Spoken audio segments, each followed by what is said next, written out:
Hello, my name's Duncan and welcome to Bath Books, or Back Away from the Donkey. And this is my very delayed pick and mix. It was due to come out, I normally do them on the weekends, Saturday or Sunday. Been a busy weekend this weekend, and I went to see Ant-Man last night as well, so it's all a bit over the place. So yeah, so this is delayed. I think it could be a long one as well. If you notice I'm in somewhere different today, it's just that my art room come library come everything else room is doing some sorting out there, and it's just a bit chaotic. So I'm trying a different place, and it's quite hard to set up here as well. I said this could be a long one, and so for those who stick around to the end, there'll be a special review of a Mills and Boon book that I read. Yeah, it's worth the wait, honestly. But yeah, as I said, I did see said this is as always just a roundup of just random stuff and things. I'm going to start by mentioning Ant-Man. I saw Ant-Man last night. I know it's been having some bad reviews. I've not read any, but I actually quite enjoyed it. I don't think it was as good as the first two, and I had fun. It's not perfect, and it's not, some unknown masterpiece, but it was fun, and I had a really good time there. So yeah, so I was quite pleased I saw that. I've got a drink with me actually, just because I'm trying to fight off a migraine at the moment, so I'm just drinking lots. And I said I'm sat here on the settee and I have a little gizmo by me. So anyway, so let's start on some books. What I've been reading the past week or so, I have finally started the second book on Tales of the Dying Earth, which I can't remember what it's called. I'll tell you what it's called, because in this omnibus edition it will tell me.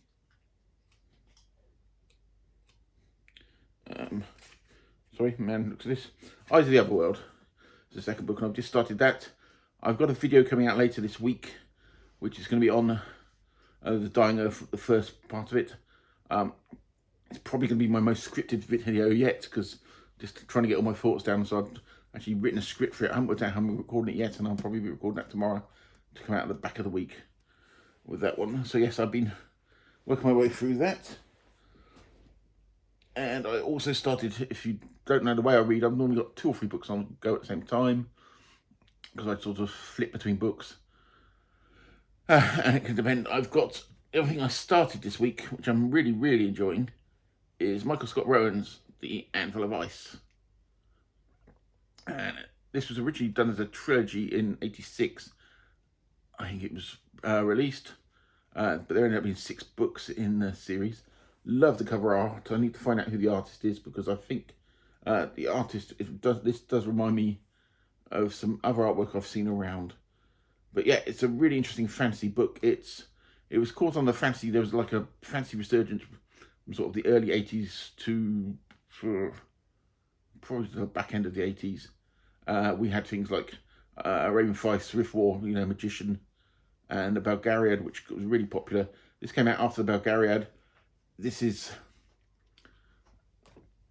I like this. It feels like it's written in a slightly archaic prose,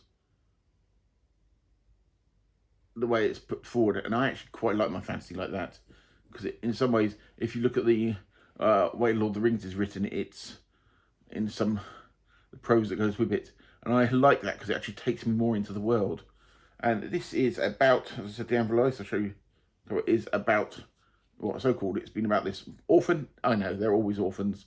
But there's a raid on the town he lives in where he was brought up. But he's taken away and rescued by this blacksmith. And blacksmiths are really big, important people in this world. They put magic in their devices and things like this. And so he's then being trained to be a blacksmith, which is about as far as I've got. I've got a really sort of soft spot for blacksmiths, because my grandfather was a blacksmith. If you ever spoke to my mother, she used to say she used to hate circuses, because every time the circuses used to come down, my grandfather used to shoe all the horses. He used to get free tickets. And because they were quite a poor family, the free tickets, you had to go to the circus. So all the kids were taken to the circus, no matter what, even if they didn't want to go, just because it's free tickets. But yeah, so I'm really enjoying this. I've not read any Michael Scott Rowan. I'm weird how this passed me by, because in the '80s I was reading a lot of fantasy along with everybody else. So somehow this passed me by. So I'm really quite enjoying this, and I'm hoping that it will live up to its initial phrase. I said modern fantasy. I've read a few bits. I quite like some Brandon Sanderson and things like that, but all the grimdark stuff I find is just a bit, in some ways, weirdly childish, because I feel like they're trying to shock people all the time, and I just get a bit bored with that. And I've not really found much modern fantasy that I've really enjoyed. But if anyone's got any advice over there, what they could recommend to me. As I said, I'll show you the cover again. This is a bit of a travelogue one. You know, you should go through places, and in some ways, like Lord of the Rings, you go travel places and visit the world. And it's got a map in. All fantasy books deserve a decent map. And let me show you that. I did find out that this first book is actually the Fantasy Masterworks series that I've shown you before. In the newer versions, the ones that aren't numbered, this first book is actually in there. So obviously somebody liked it somewhere along the way. So yeah, reading that. So along with my Jack Vance book, I'm still slowly reading Yesterday's Tomorrow's fantastic book about British science fiction. And I'm just slowly reading paragraphs and bits, and I'm probably going to do an offshoot soon. And there's a couple of books that they mentioned in here that I've managed to find Project Gutenberg copies of that I'm going to read soon. Excuse me a second while I get a drink.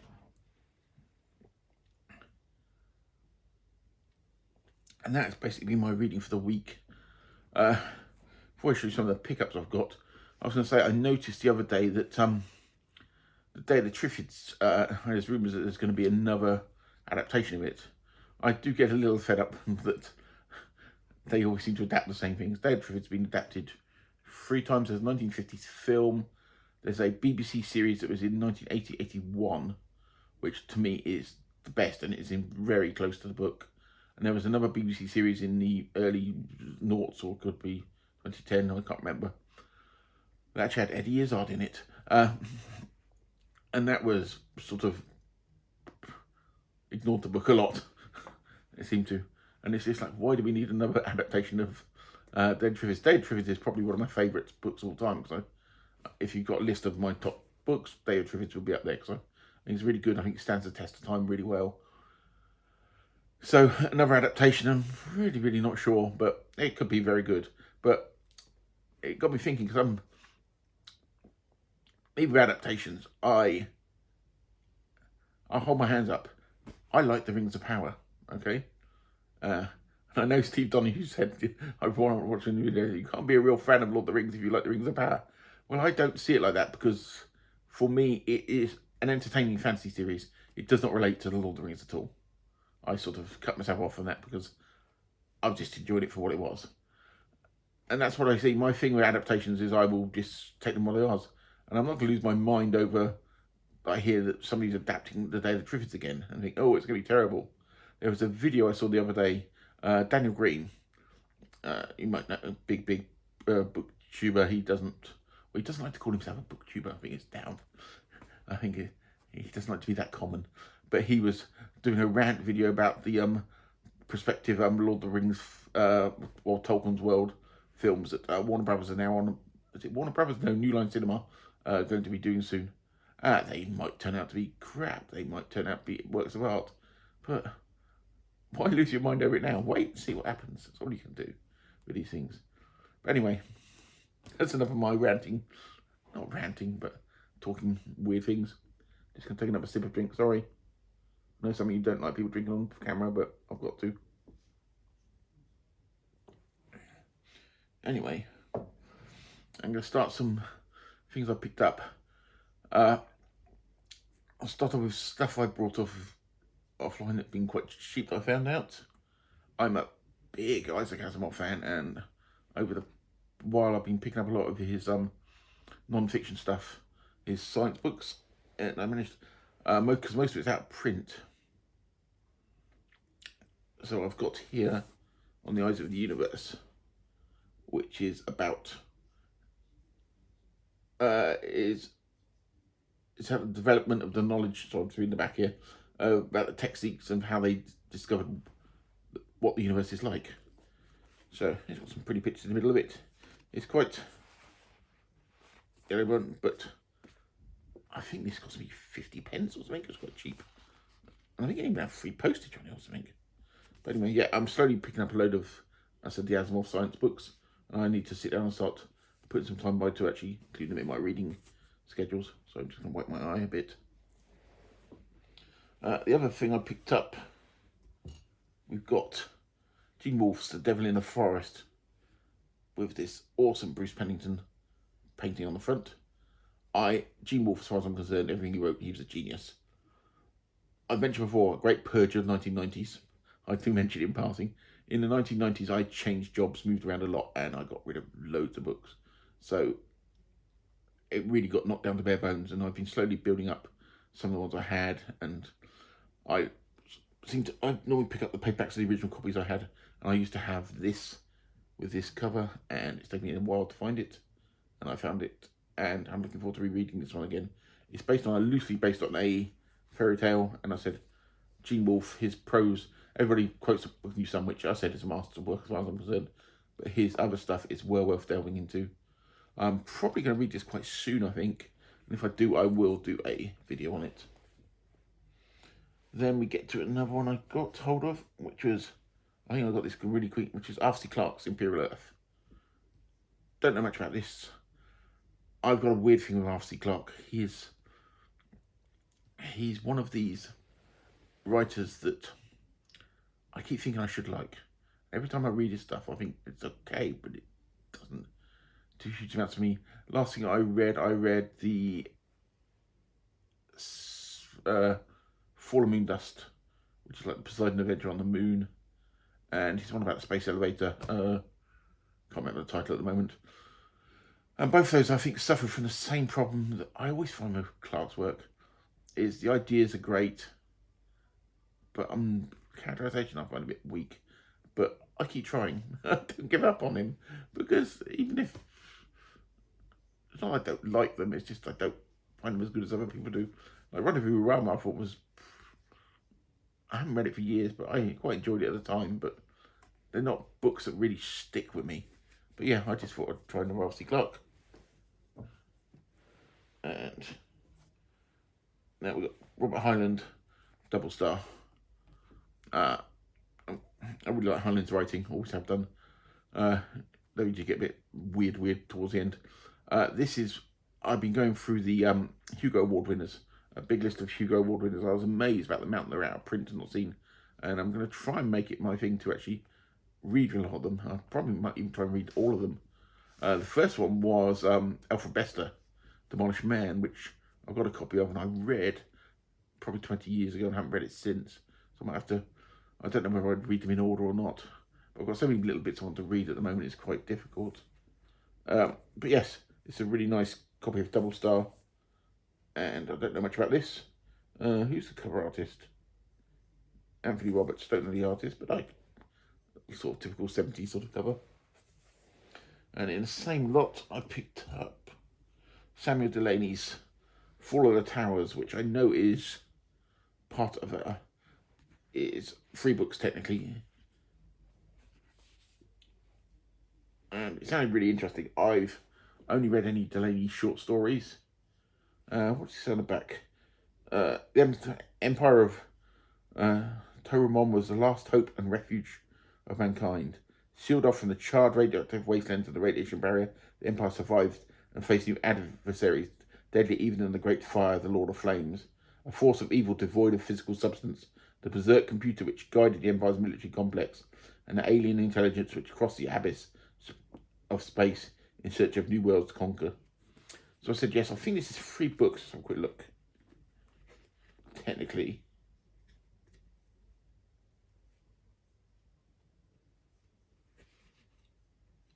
I can't really... Yeah, Out of the Dead City, The Towers of Turon, and City of a Thousand Suns. So I said it's only 400 pages, so each of the books must have only been about 100 pages or so long. So I may do something similar to what I'm doing with Jack Vance's Dying Earth and just take them as one and talk about them individually. I do love the cover. I don't know who did the cover, but I love that cover. Might have to find out who did it. So the camera in a different position. I keep getting this feeling I'm not looking at the camera. So if my eyes are wandering weirdly, I apologise now. So in the drink. And then the final one I picked up in this lot was Fort of the Forest, which is the second of the Winter of the World books, which I'm reading down there. And another stunning cover, which I need to find out who the artist is. So I've now got those two of them. Words on the theory that, hey, I'm going to get to the second one. I won't get any more of them unless, just in case I get that far and decide to not really join it. But going by the first one I'm reading, I'm loving it. But I do love those artwork. It does remind me of Ian Miller. I don't know who Ian Miller is. Have a look at it with my art. Great artwork. I've got a gorgeous print of some of his work somebody bought for me. But that's what that reminds me of. Okay, and then there's those. Just so I've got books around me and what to look at. So then I went to some local charity shops. The first one I picked up in our Red Cross shop, which is also a replacement of a book that I had got purged at some point. And it was Douglas Adams' Dirk Gently's Holistic Detective Agency. And it is actually the first edition paperback cover in the UK that I used to have. And I'm not sure when I'm going to get around to it, but it's just nice to have that copy there, because I will reread it. I know they did a series which I've not watched, and I remember bits about this, but I need to delve back into it at some point. And next we have my final bunch of books. So, well, we've got about 2 or 3 charity shops that sell books there, and this one had a bunch of them, and they had too many, so they were doing 5 for £1, which really is not a lot. And I picked up 4 and had struggled to find a 5th one, but I did in the end, because it would have been rude not to. And I did put a post down the other day, see if anybody could guess what they were, because they're all pretty big books. So the first one I got, none of them science fiction, I'm afraid, but it seems to be a brace of historical fiction. I think somebody sort of offloaded their historical fiction collection in a shop. That's my only guess why I've got all these. So, Wolf Hall, that I've heard so much about, never read. So, that one is really good condition as well. It's only been read once, I think. And the second one is some Bernard Cornwell, and this is a one-off as his. This is The Winter King, one about King Arthur, and we all have a nice bit of King Arthur. And I'm pretty sure, saying that, I'm just looking at the back here, and they've got pictures of other ones, so maybe it is a series. I don't know. It's got the Warlord Chronicles 1. Oh no, not another series of books. Sorry, there's so many series of books. Please write one-offs. But I suppose it's the first one. Oh dear. And the next thing I picked up, another Bernard Cornwell. Sword of the Kings. Part of the Last Kingdom ones. I've been picking these up for about 2 years. I keep finding them around. And I've got about 6 or 7, I think there's about 11 or 12 of them in the series. I think I've got book 1, book 4, and it goes on weird numbers. No idea what book number this one is. Because they have a habit now of not telling you. I think this is book Sword of Kings. So I'm looking at pictures in the front.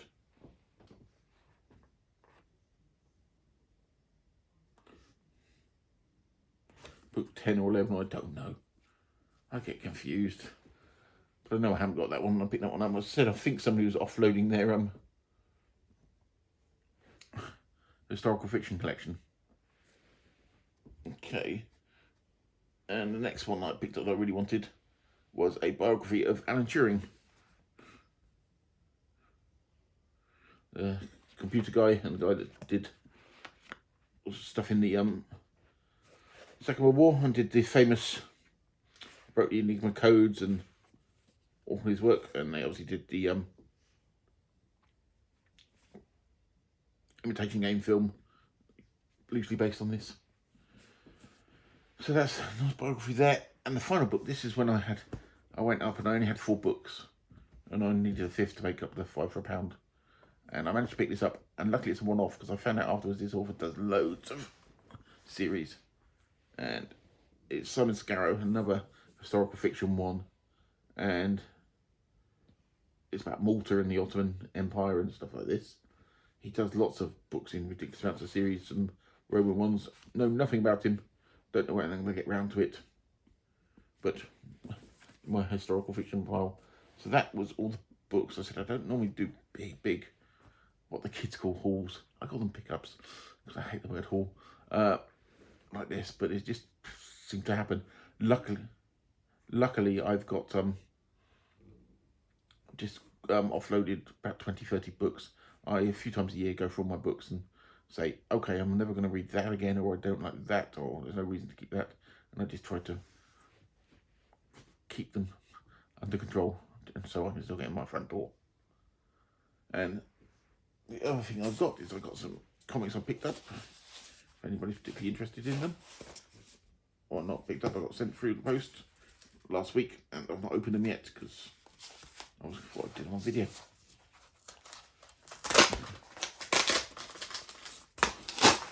Which man undo package. Okay, this one is 2 in here. New Star Wars one that I read there, and the other one in the bag is issue 17 of this Venom Run. I'm into it at the moment. But yeah, I'm always into Star Wars comics. And then I've got one more package that arrived a couple of days later. Why they can't send them at once is really annoying, because they charge me postage every bloody time. I'll tell you something, Forbidden Planet is the worst, not the worst. I have a really terrible subscription system. The system is just really bad. And this Alien Run, which actually has got a gorgeous piece of artwork on the front, is number 6. Hopefully you like. So yeah, so that's all the new stuff that's arrived in my house, and it's far more than normally would, and I normally wouldn't do this many books that I've picked up. I don't normally buy this many at the same time. It just seems to happen that all this has turned up at once. So I'm just trying to sort this out. And the final thing I was going to do, for anybody who's got to the end of this, I don't know whether this video is as long as I thought it was going to be. I'm just moving some books around so I can get to the one I recently, if you saw a few months ago, I managed to find a couple of Mills and Boon books, and I've never actually read any romance in these Mills and books from the 70s. So I've read one of them.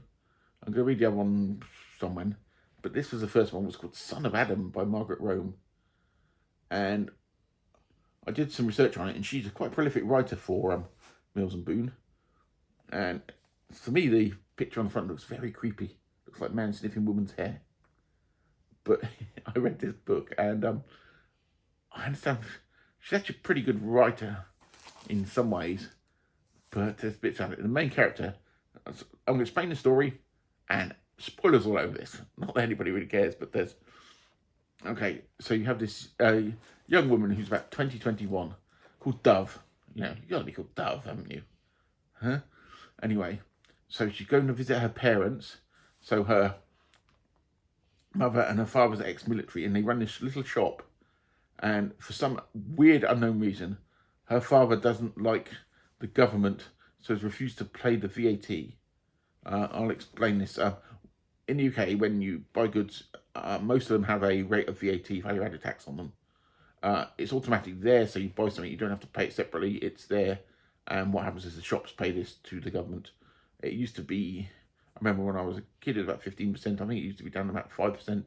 Some goods, depending what, it's about 20% now. But anyway, so the shopkeepers basically collect it, and then they send it off to the tax people. For some weird reason, her father was refusing to do this. And so basically the tax people came after him and basically just had to bankrupt him because he couldn't afford to pay them money. So as far as I can work out then, he must have charged his customers the going rate for the stuff and then just kept the tax himself. Doesn't sound good. But anyway, so they're in debt. So his daughter, Dove, who's is a nanny because it's the 70s and women can only have jobs like nannies and nurses, I think, from looking at the Mills and Boon books at the time. And she's nanny, and then she's interested to go into the Middle East because apparently you can earn lots of money being a nanny in the Middle East. So what she does is she goes off to this agency that deals with the Middle East because she wants to earn some money to pay her father's debt. I don't know why she should, but she wants to. And this nanny agency decides that she's too delicate to go across to the Middle East because they're all just tough and it's a male chauvinist society and what have you. But this guy at the time when she's having this interview walks in and talks about all these nannies that's quit on them and what have you, and he's got to go back to the Middle East with his boss and he's a nanny and what have you, and then he storms out. So she finds out where this guy is and basically fakes the fact that the agency sent her to get this job. And his name is Mark Blay, who's a Frenchman, ex-French Foreign Legion, of course. So anyway, so she goes across to the Middle East to work as a nanny for this sheikh and their kids. So we have now stereotypical Middle Eastern people, like a sheikh, and you get all the things about how they're treating women and what have you. This Mark Blay is an absolute dick through the whole of this. Every time he talks to this Dove girl, he basically puts her down, almost gaslights her. He never says anything nice to her at all, okay? So for the whole of the story, you go through that. And then you've got some stereotypical things with the Middle East of a brother trying to kill the sheikh because they want power to get all the oil and what have you. But she ends up going off with this Mark Blay. So you go all the way through this book and you get to the end of the book and Mark Blay is still treating Dove like absolute crap and doing the same things. And then at the end he says, "Oh, but I really quite like you and I love you." She goes, "Okay then." And they run off and get married. And that's it. It's like, okay. So as the characters, they don't develop at all. They don't change through the whole of this book. It was quite readable, but it's like, okay, is this typical of the Mills and Boon of the era? Is this just badly characterized or what? I said, I've got another one of the books by a different author that I'm going to read. But, yeah. So this was 1970s Mills and Boon book, Son of Adam. Maybe the modern ones are better, I don't know. Maybe this is typical at the time. But yeah. So I'll offload this one with the other books I'm offloading anyway, because I won't be reading that one again. But the other one I've got, I can't remember what it's called, I will be reading shortly. So for those who got to the end of this video, that's your little Easter egg, and I want to thank you all for watching, and I will speak to you all very soon.